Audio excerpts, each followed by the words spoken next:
Jak stwierdzicie, że śląski język jest językiem śląskim, Genau. wtedy będziemy podpisywać. Genau, genau. A jeżeli to jest polski, to powinniśmy robić. Genau, macie recht. Właśnie się Kazik spytał, Kuc, powiedz mi, wiele kosztował ten film.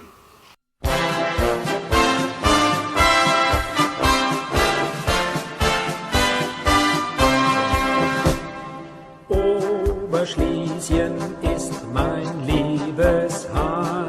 W tym zimowym anturażu spod kapliczki świętego Wawrzyńca witam Was Rostomili ze Boguszowic, Stadtteile Rybnika. A dzisiaj okrąg Boguszowic jeszcze Gotartowice i Kłokocin, a okrąg tego fajnisty gość. A jest to 50. tajlik na kanale 50, jeśli się rozchodzi o regularne tajliki ze Rajzy. Rostomili, proszę Was dzisiaj na drugi tajlik ze Rybnika, jeśli się rozchodzi o dzisiejsze granice administracyjne. Jadymy. Dzisiejszy tajlik jest kontynuacją serii o Rybniku. Dzisiaj pokorza Wam Boguszowice, Gotartowice i Kłokocin. Wsie te powstały we XIII stuleciu i były związane ze ziemią rybnicką. W 1945 roku we powiecie rybnickim powstała gmina Boguszowice i składała się ze 6 gromad: Boguszowic, Gotartowic, Folwarków, Kłokocina, Rowienia i Roja. Gmina zlikwidowano w 1954 roku z kuli reformy wpływającej gromady na plac gminy. Boguszowice w tym samym roku uzyskały status osiedla, a miastem stały się w 1962 roku. Włączono do nich Kłokocin i Gotartowice. W 1975 roku to miasto stało się tajlą Rybnika. W Abstimmung ze 20 marca 1921 roku w Boguszowicach za Niemcami welowały 134 persony, a za Polską 586 personów. W Gotartowicach Niemcy przegrały z Polską 65 do 469, a we Kłokocinie 22 do 259. Place te w 1922 roku trafiły pod polski reskierunek. Obejrzyjcie, co tu mamy. Krzyż? No, byście powiedzieli, taki najfachowy krzyż. Z 1882 roku. No, stary. No, ale takich krzyżów Wiemocka. O co tu się rozchodzi? Szrajbunek po śląsku. No, wiadomo, że nie w Ślawikorzu, nie w Sztojerze, bo jeszcze takich nie było. No, ale śląski zapis. I to jest zaś beispiel śląskiej gotki. Przypatrzcie, przypatrzcie, że grzeszniku, nie grzeszniku, nie grzeszniku, co ucierpiał powinien, chociaż nie wiem, czy w dialekcie rybnickim tak nie ma, za Twe, bez V, przegnięte, nieprawości, dałem się, bez ino się, ukrzyżować, tu zaś po RZ idzie i, ku Tobie z miłości. Taki fajnisty bajsztyk śląskiej gotki. No, witam w Rybniku, w Boguszowicach. Boguszowice w roku 1345 były świadkiem bitwy pomiędzy Kazimierzem, królem polskim, Kazimierzem mianowany wielkim niesłusznie, ostatnim piastem na tronie polskim, a Jonem Luksemburskim, królem czeskim. Bitwa była tajlą wojny o Śląsk w latach 1345-1348. W 1946 roku po śmierci Jona Luksemburskiego zastąpił go jego syn Karel Luksemburski. A jak się, z kuli czego ta wojna w ogóle się napoczęła? Niektórzy gadają, że Kazimierz zrzekł się Śląska. No to jest nieprawda. Bo żeby się czegoś zrzec, to trzeba to mieć. Kazimierz tego Śląska nie miał. W 1335 roku rzekomo w Tręczynie miał się zrzec Śląska. Tak kiedyś go dali. No ale niektórzy gadają, że w Tręczynie tam w ogóle nie go dali nic o Śląsku. W 1339 w Krakowie zrzekł się roszczeń do praw do Śląska. Do niekierych księstw śląskich. I tako je prawda. W zamian za to król Jan Luksemburski, po czesku też Jan Luksemburski, my powiedzieli, żeby nie zmienił mianów, rzekł się do korony polskiej. Był tytularnym królem polskim. A czemu był tym tytularnym królem polskim?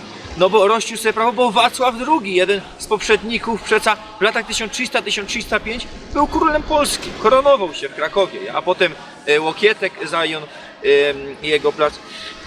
Toż widzicie, że Kazimierz nie zrzekł się Śląska, bo nie miał, i zrzekł się roszczeń do praw do Śląska. Niektórzy, większość Terowskiego rzekł się praw do Śląska. No on tych praw też nie miał.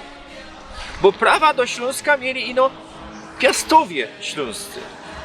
I senior, a potem książę krakowski, Leszek Biały, który pretendował se do reskirowania wszystkimi piastowskimi księstwami. Ino po zjeździe w Gonsawie w 1227 roku został zamordowany. I wtedy już wszystkie księstwa piastowskie były de facto i de jure nieprzynależyte. A księstwo śląskie, rozmaite księstwa śląskie, bo one były potajlowane nieskorzej, czy tajlowały coraz to bardziej, były nieprzynależyte według Jerczyńskiego już od 1194 roku. I tak oto jest prawda, że ten Kazimierz nawet nie miał tych praw. Jednakoż po podpisaniu tego Kazimierz chciał nieprawnie, wbrew traktatowi, zająć Śląsk, co mu się nie udało. Potem w roku 1356 w Pradze podpisano drugi traktat, który rzekł się już prawda wszystkich księstw śląskich, a tych księstw śląskich w XIV stuleciu było 17. Rzekł się tych roszczeń do tych praw, no ale nic z tego nie zrobił, bo w latach 60. XIV stulecia, pora lot przed swoją śmiercią w 1370 roku, zaś najechał, zaś chciał wcielić ten Śląsk do swojego królestwa, do korony Królestwa Polskiego. A książęta śląscy już od końca XIII stulecia do końca XIV stulecia, bo to roztomajte te księstwa były tak jak że godą, budowali hołd lenny królowi czeskiemu. Czyli mieli pewną autonomię, woleli mieć pewną autonomię, niźli być tajlą państwa polskiego. Woleli też być związani ze światem zachodu. No, Królestwo Czeskie było tajlą Świętego Cesarstwa Rzymskiego, czyli pierwszego Reichu niemieckiego. No ale od 1348 roku księstwa śląskie były tak naprawdę nieprzynależyte, bo Karol IV Luksemburski zmajstrował korona świętego Wacława, do której wchodziły Królestwo Czeskie, księstwa śląskie, Marchia Łużycka i Margrabia Morawska. I w wymianie króla czeskiego tutaj jego funkcję sprawował starosta generalny. Toż była to nieprzynależytość i to się bardziej werciło śląskim księstwom, niżeli poddaństwo króla polskiego, jeszcze prowadzonego z zakonem niemieckim, co też chciał Kazimierz zyskać, jeśli się rozchodzi o te dogadanie się z Jonem Luksemburskim, potem z Karlem Luksemburskim, o poparcie w sporze z zakonem niemieckim. Po prostu mieli rozgodą, że się, no ale ta historia je nie znano, bez to, że musiał to wytuplikować, bo że we szkołach wóz cyganiu. A są my w ogóle na placu Świętego Wawrzyńca, bez to też ta kapliczka, czemu to miano. No, w 1717 roku stanął tu drewniany kościół, który w 1975 roku został przeniesiony do Ligockiej Kuźnie, tam jeszcze w którymś tajliku wydymy, to wam pokorza ten kościół. Kościoła drewnianego już nie ma, no ale jest kościół murowany. A mamy tu taką fajnistą tabulkę, zaś to co było łońskiego tygodnia w tajliku o rybniku, srebrnięte po 4 goczkach, po polsku, po niemiecku, po angielsku, i po śląsku. I zamiast godać, to wam przeczytam, jak tu jest to szrajbnięte po śląsku. Kościół pod wezwaniem Najświętszego Serca Pana Jezusa. Kościół pod wezwaniem Najświętszego Serca Pana Jezusa, od którego stowianie podle mustra neobarokowego napoczło się w 1929 roku. Kościół został poświęcony w 1935 roku. Trochę mi żal, nie trochę. Fest mi żal, że nie mogę z tobą pochodzić po Rybniku, posprawiać. O Boguszowicach, bo tam mieszkał Mocka lot. O centrum, bo tam mieszkał Mocka lot. O Popielowie, bo się urodził w chałupie, no po sąsiedzku, z chałupą Łukasza Kochuta. Są w Rybniku dwie dzielnice, już jedna obok drugiej. Boguszowice i Gotartowice. Obie te dzielnice to były jakieś osobne miejscowości, osobne wsie i jak każdy łatwo się mi domyśleć, nazwy ich pochodziły od imion założycieli, czy pierwszych posiadaczy tych wsi. Boguszowice założył rycerz Bogusz, Gotartowice założył rycerz Gotard. Jakby kiedyś pozaglądał na mapa, to centrum, stare centrum Boguszowic i stare centrum Gotartowic są dokładnie koło siebie, tylko ino przez Kępka i już są koło siebie, natomiast całe terytorium Boguszowic potem idzie w drugą stronę, Gotartowic w drugą stronę. Tak jakby właściciele tych wsi chcieli być blisko siebie. Założone były mniej więcej w tym samym czasie. Trochę warci u opolskich książąt na dokumentach pojawiają się rycerze Gotard, który przez kilkadziesiąt lat świadkuje książętom opolskim, od zwykłego rycerza zaczynając, a kończąc bodajże jako koniuszy, to już była westrzykha w księstwie, i równolegle Boguta czy Bogusz, bo to jest to samo imię, od zwykłego rycerza do bodajże chorążego. To też niesłychanie ważna wówczas w średniowieczu funkcja była.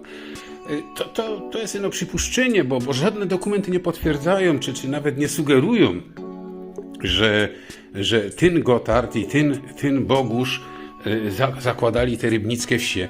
Natomiast jest coś innego niesłychanie ciekawego, też pokazujące właśnie taką specyfikę górnośląską. Oba te imiona w dwóch różnych językach znaczą mniej więcej to samo. Gotard, Bogusz. W obu słychać Boga, prawda? Dwóch przyjaciół, niewątpliwie, bo razem służyli u tych samych książąt. Jeden miał germańskie miano, jeden miał słowiańskie miano. Taki Górny Śląsk w pigułce. Za mną Gruba Jankowice. Jeśli oglądacie wszystkie moje filmy, to już my tutaj byli przy tajliku o Jankowicach. No ale Gruba znajduje się na granicy Boguszowic i Jankowic. A grupa administracyjna właśnie jest w Boguszowicach. Tutaj kajmy są. Dzisiaj o Grubie opowiem z innej perspektywy, to co że wtedy nie godą. W 1888 roku Boguszowice na własność przyjmuje książę Donecki. W 1916 roku w lesie Judasza doszło do Gruba Feldmarszal Wilhelm Schrecker. Potem roztomajce miana Gruba nosi szyby Blichera, bo wiadomo, te place dostawają się po 1922 roku do Polski po śląskiej wojnie domowej. Potem szyby Jankowice, no i dzisiaj kopalnia Jankowice. Kero fedruje do dzisiaj. Dotarliśmy do Gotartowic.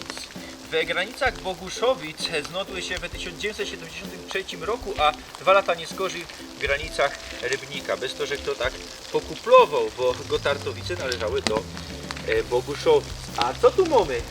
Tu my w ogóle przy Bahnhofie, zaraz po nim se posprawiamy. A tu mamy punkt sprzedaży ryb, no i boisko. Sportplac. Punkt sprzedaży ryb. Czemu? no bo właśnie to jest rybnik, to co żech tłumaczył w tym pierwszym tajliku, stow rybny. Tu są te stawy i tu sprzedują ryby. Myślę, że jakieś kapry, strągi i krzełony. Jeszcze wam przypomnę, z czego słynął Śląsk, czym się zajmowali, zanim powstały te gruby, zanim powstały te huty, zanim Śląsk się górny zindustrializował. Na Śląsku głównie byli wtedy ryboki, fischery. Ja? No i też myślę, że moje przodki z Niemiec kiedyś tu musieli przybyć, zasiedlić Kaś Górny Śląsk, bez to familijne miano Fischer. Toż Ślązoki zajmowali się głównie rybołówstwem. No, godą rzekł o tym też we Bieruniu, Wielgistow, ja. To są te bajszpile. My zapominamy o tym, no ale jak pojadymy tam też w okolice Pszczyny, powiat pszczyński, tam też mocka tych pszczyńskich stowów. Dobra, idziemy ku Bahnhofowi.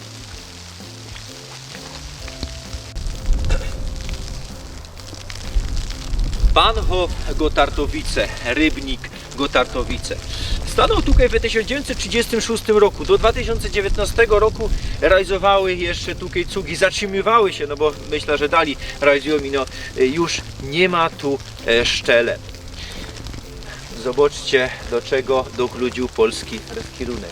Jak to wygląda? Ja się nerwowo-łońskiego roku przy lazarycie Rogera, to wiadomo, XIX stulecie i tak dalej, to nie ma taki fest zabytek, no ale i tak, i mocka takich Bahnhofów jedokłudzonych do takiego stanu. Co pojadymy na jakieś mniejsze miejscowości, Stadtteile, to są takie Bahnhofy, które niszczeją.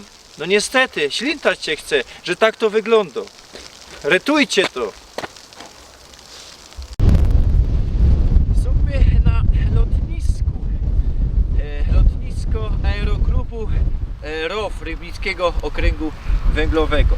Powstało w 1963 roku przy pomocy grubiorzy i wojoków ze Jarocina. Plac odstąpiła gruba Jankowice. Dzisiaj niestety jest zima, toż nie widzimy tu fligrów. Jakby my tu przyjechali na jar albo na lato w sezonie, moglibyśmy tu obejrzeć roztomajte fligry. Tym fligrem można się też przelecieć. No tak to jest, jak się bez zima nagrywa filmy. Jest ze mną Eugen Kruczniok, albo Eugeniusz Kruczniok, albo Eugenek Kruczniok. No, rozwajcie mi go tak. Ja, reżyser, producent filmowy, aktor pochodzący z Dębińska, związany z Rybnikiem, z nowinami. No. Co jeszcze? Jakie jeszcze funkcje pełnicie? Bo jeszcze koło łowieckie, a Rzekwińskiego nie wymienił. No, myśliwym to, że już jest prawie 50 lat, wiesz, ale to jest tak i na ryby jeżdża i to mam uciechy pierwej trochę, łowcem populiwać i tego, byle co się. Bo z wykształcenia są żeście elektrykiem i muzykiem i robili żeście na grubie, na Dębieńsku, prawda? Jak to się stało, żeście zaczęli filmy kręcić po Śląsku? Cufal po naszemu, jak Rozumiano. rozumie, no to przypadek. Ja rozumiem, W Mogutule w Pawłowicach, tam się młodzież zrobiła taki klub filmu niezależnego, tak No. to nazwali. I do tego dzisiaj tam może jeszcze coś funkcjonuje. W każdym razie do mnie się zwrócili, żeby piosenka im nagrać. Robili sobie jakiś serial tego, nie?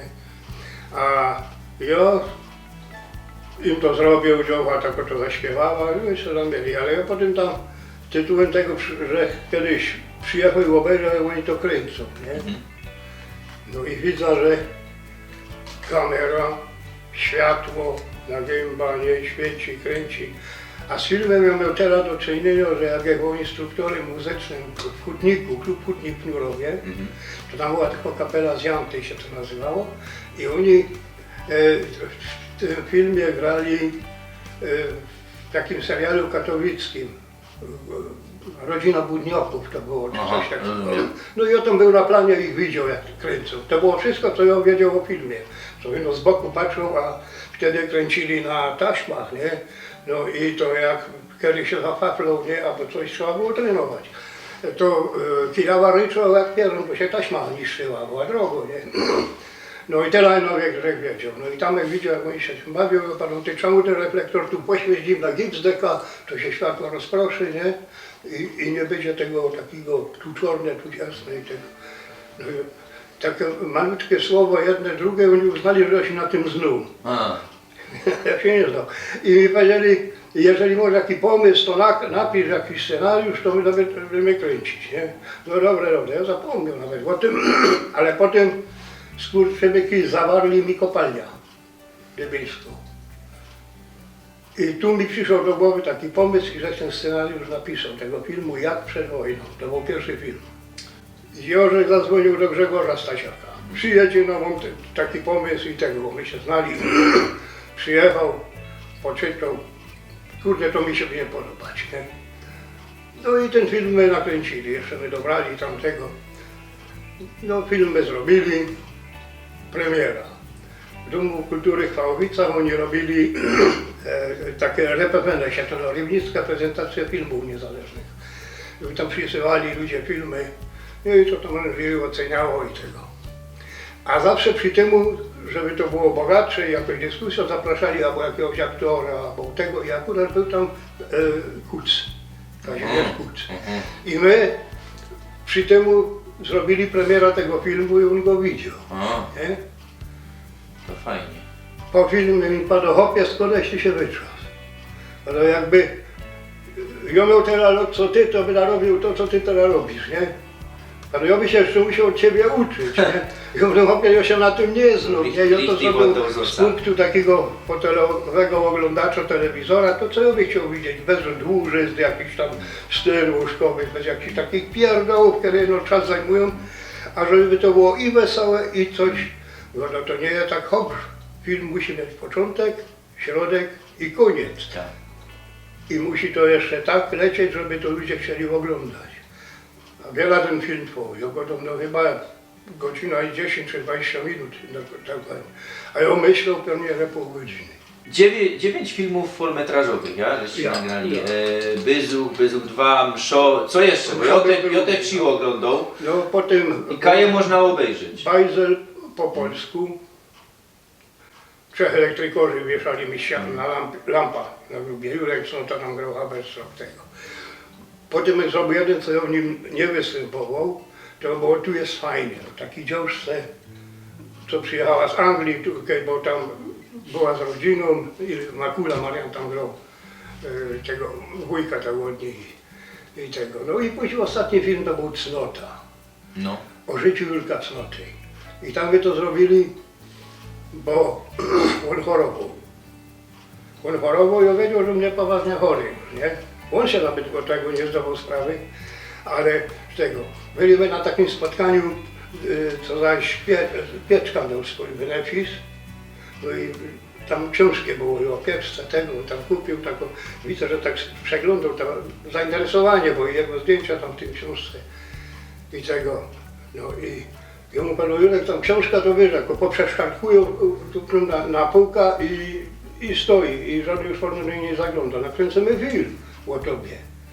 A to Kaj można to obejrzeć w internecie, ja na W KNF. internecie jaki tytuł piszesz, to wszystko tam wpakowali. Ja tam nic nie dawał, ale to wszystko tam jest. Bo to najprzód było wyświetlane w takich domach kultury, ja? Ja to my robili dużo tego. Jeszcze Powołanie film był przed tym, pod takim tytułem o myśliwstwie. Aha. Normalnie polowanie, jak to wygląda wszystko i tego humoru w każdym filmie jak dużo, nie? Ja. I z tego, no to A który film podgwozie najlepszy, co żeście nakręcili z tych Mszo. Mszo. Ale Taki nie wiadomo, że jest- osobisty, nie? tak, bo ja wszystko przeżył tam. Później Kantfurt był, bo miał swoją firmę transportową, jeszcze jeździłem zawodowo jako kierowca i to widział te kombinacje tam, wiesz, no w każdym razie na tej kanwie też taki ten film powstał długi, bo I każdy film jest po śląsku, nie? ja, każdy, no. I no to się my tak starali robić taką, jak to nazywali wtedy, miękką warę. Nie, tak co by Polaki poradzili Tak, spokopić, żeby nie? to szło zrozumieć, nie? A jak już powiedział Aschenbecher, no to już musiał wiedział. Ja był z filmami w Gdyni, było jak przed wojną, na festiwalu w Gdyni, amatorski film. I potem Bajzel po polsku, te 2 filmy, co były w Gdyni, no i to później spotkanie zawsze z autorem po tym filmie, nie? To ludzie się pytali, czemu my nie podpisujecie Mimo to, że to było tak Żeby podane, to- żeby no, to czemu nie podpisujecie? spoza Śląska Ale nie, było krótką zrozumiałe. odpowiedź była z mojej strony, a się nauczcie. Ja. Jak stwierdzicie, że śląski język jest językiem śląskim, Genau. wtedy będziemy podpisywać. Genau, genau. A jeżeli to jest polski, to powinniśmy robić. Genau, Macierek. Robić całe A są jakieś plany jeszcze co do filmów? Nie. To jest, są to jeszcze takie Z sytuacje, młodym że mnie pokoleniem to- jakichś tam aktorów? To bym musiał szukać, no a z tymi amatorami, poza tym widzisz, jak pisał pierwszy scenariusz do Jak przed wojną, to jego całą zimę pisał. Teksty, co kto mógł dać, nie? I wszystko. A to się okazało przy takich amatorskich filmach wielkim błędem. Bo taki ktoś się tego uczy, a potem ci recytuje. Ja. Nie? I w końcu potem powiedział nie. Po swojemu każdego domy. No na jaki temat, nie? Przykładowo, nie? Bijemy się o ta popielniczka, nie? Ten ją wstawiony, ale ci nie Z wstawiał. kuli tego to wyszło tak naturalnie. I potem to było wszystko takie naturalne Ja. i przeważnie za pierwszym ujęciem siadało, nie? A jeśli się rozchodzi o placek, a żeście to nagrywali, to głównie w Rybniku, ja? No niekoniecznie. Na przykład Wyzuch to praktycznie całe tuby nagrywali. U mnie na placu, na ogródku, nie? No, większy. Pamiętam lotnisko w Dębie, właśnie tam No, na lotnisku. w Gotartowicach było. Też my robili, bo to były sceny we filmie, nie? Dyrektor do tego, Irek Łaczkowski, no to on tam grał pilota niby, też tego, taki kolega, nie? No fajnie się robiło. Czyli głównie można powiedzieć w powiecie rybnickim. tak, tak tak, powiedzieć. powiecie Powiecie. rybnickie. No też później już sami kręcili no, dużo w różnych miejscach i w Wyzuchu 2, no to my do Frankfurtu pojechali, nie? No i w Frankfurcie my kręcili. Ten. A skąd finansowanie na to? Co? Skąd finansowanie na to? Bo to, To jest prawda. bo Każdy, to amatorskie wszystko, nie? każdy, no przecież mnie nie stać na to, żeby film sfinansować. No właśnie. Właśnie się Kazik spytał, Kuc, powiedz mi, wiele kosztował ten film, jak przed wojną. Ja mówię, no słuchaj, 3 kucki woszku my kupili, co zeżarliśmy na planie. Trzeba było ze 3 piwa kupić, że jak się to otwiera, żeby to psykło. Nie? No i to są całe koszta, no chyba, że tam ktoś paliwo stracił, że dojechał albo dzwonił telefonem, co trzeba było zapłacić, to całe koszty. Panu synek ten film by 4 miliony kosztował. Fajerwery, samoloty, kurde, sklepy, kurde. Czyli to bez znajomości jakieś, No nie, że, no po prostu że ten... ten pierwszy film no, musiał tak trochę pozałatwiać i zagrali bez niczego. A późniejsze filmy potem, na przykład w filmie Bajzel po polsku, potrzebowali bez wyżka, auto tym podnośnikiem, nie, Ja, żeby ja. tam scenę grać. I tego. I do rejonu dróg, nie? I czy jest szef, nie? A dyrektor jest wolny, proszę. Bo pan jest znał. Dźwignął oczy z zbiórka. Co pan potrzebuje, panie Kluczio? To wolno zwyżka potrzebuję do filmu. Kiedy wiecie kręcić? Sobota. To dogodaj się z szoferem i jedź. Całotka. Żadnego płacenia, nic. To fajnie. Samolotami, no faktycznie nie było też, bo to koszty wielkie. W tej chwili się z dronów robi to wszystko. Wtedy jeszcze nie było dronogotki. Dużo ujęć jest z samolotów, nie? Ja. To naprawdę w samolotach robili. Przy scenie w samolocie w Wyzuchu, nie? A bo to było w samolocie kręcone. Moja mała kamera przykręcona do zastrzału pod skrzydłem, druga kamera i na żywo kręcone w samolotach sceny i wszystko, nie? Nie było... Dla mnie Rybnik z okolicą to jest najbardziej śląski ze śląskich miast. Ja wiem, co każdy tak poradzi powiedzieć o swoim hamacie. Każdy tak myśli, tak czuje. No ale sami pozaglądajcie. Prawie w Rybniku i okolicy największy procent ludzi się spisał w zeszłym spisie za Ślązoków gadających w śląskim języku. I to mimo tego, że w Rybniku mamy naprawdę srogi osiedla, tak jak w każdym większym górnośląskim mieście, w których mieszka naprawdę moc Auslanderów ze Polski. to jest ważne, ale ważniejsze jest wiele innych rzeczy. Może Poleku każdy, który się interesuje, wie, że Ruch Autonomii Śląska, najważniejsza górnośląska organizacja, powstał w Rybniku ponad 30 lat temu. Na Ziher mało który już wie, że nieco więcej jak 100 lat temu też w Rybniku powstał Komitet Górnośląski, zaczątek Związku Górnoślązaków Bunderoberschlesier, komitet założony przez Ewa Latacza i braci Reginków Tomasa, późniejszego rybnickiego farorza, i jego brata Jana. Zresztą Reginki do dzisiaj mieszkają w Rybniku, w jednej z dzielnic Sztyc stoi willa Regina, którą pobudował Jan Reginek. A o farorzu Reginku do dzisiaj się też dobrze w Rybniku wspomina. Co my we Kłokocinie? Pola, co tu jeszcze mamy? Tam jakiś moderny kościół, no prawie nic nie ma. Mogę wam powiedzieć, że miano pochodziło od Kokota, a od 1962 roku Kłokocin je we Boguszowicach, od 1975 we Rybniku. Jakby było lato, na Ziher by tu były jakieś łobiela i tak dalej. No niestety jest zima i mamy śnieg, a je marzec już. A ja wam chcę polecić zaś Buch Jona Lubosa. Opowieści śląskiej, o śląskiej historii. No że wam już Szyłońskiego tydnia o tym, no ale dzisiaj zaś Lubos nam towarzyszył. Ślązok z Rybnika, który mieszkał we Tajlandii.